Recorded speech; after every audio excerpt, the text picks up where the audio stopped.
On August 4, 2020, the people of Beirut, Lebanon's capital, were going about their day. Streets were busy.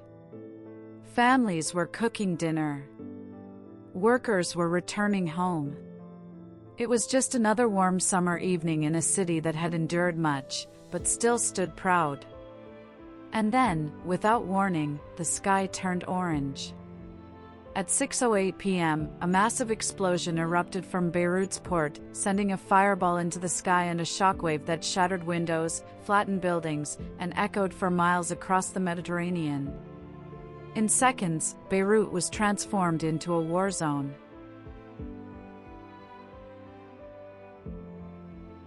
The explosion was so powerful, it was felt over 150 miles away in Cyprus. Buildings crumbled like paper. Cars were hurled through the air.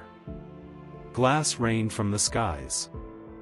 The blast registered as a 3.3 magnitude earthquake. It left a crater over 140 meters wide. Entire neighborhoods were leveled. Hospitals were overwhelmed. Blood covered the floors. Sirens drowned out the screams. In that instant, over 220 people were killed, more than 7,000 injured, and 300,000 left homeless. The city was scarred, not by war or terror, but by something far more preventable.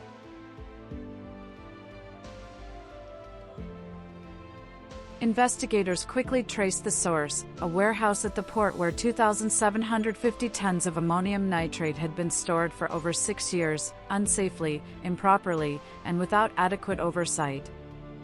Originally confiscated from a ship in 2013, the chemical compound, used in fertilizers and explosives, had been forgotten, left to sit just steps from the heart of a living, breathing city. A fire, likely from welding or nearby sparks, ignited the chemicals. The resulting blast was one of the largest non-nuclear explosions in human history.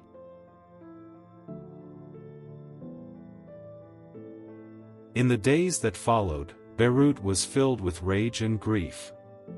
Citizens took to the streets, demanding justice, demanding answers. Years of political negligence, corruption, and dysfunction had culminated in this horror. The government promised accountability. But months passed, then years. No top official was held responsible. Investigations stalled. Evidence vanished. Judges were pressured, and victims were silenced. For many Lebanese, it wasn't just an explosion.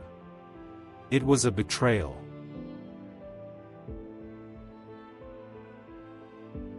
Today, the wounds remain, both physical and emotional. The port lies in ruins. Families mourn empty chairs at dinner tables. Children bear invisible scars. Beirut's skyline still carries the mark of that day. Yet through the ash and broken glass, the spirit of Beirut shines. Volunteers cleared rubble. Strangers shared homes. Artists painted walls with murals of resilience. And amidst the pain, a quiet determination grew, to rebuild, to remember, and to never forget.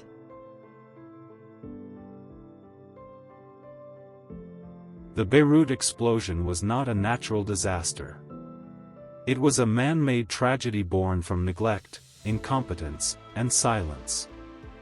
And while the blast lasted only seconds, its impact will echo for generations. Because in a city that once lit up the Middle East, a warehouse filled with forgotten danger became a symbol of everything broken, and of a people still fighting to rise.